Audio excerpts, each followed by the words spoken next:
Apa hukum berbogel untuk masuk askar atau polis? Molek lah. Tak ada kerja yang dibogel itu buat apa? Mu nak masuk polis ke nak masuk apa ke tak boleh. Yang bolehnya benda tu memang perlu kepada itu. Contohnya pembedahan. Nah, pembedahan lain. Nah, dia nak belah kat punggung dia ni.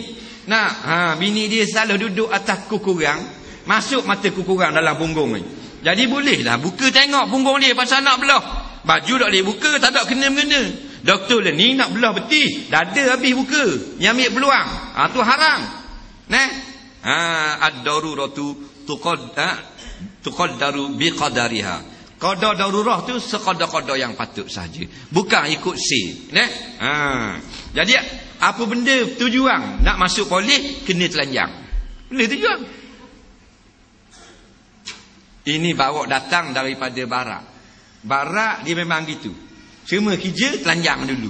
Nampak? Dan kan telanjang-telanjang ni bukan aurat, ni bukan syariat kita.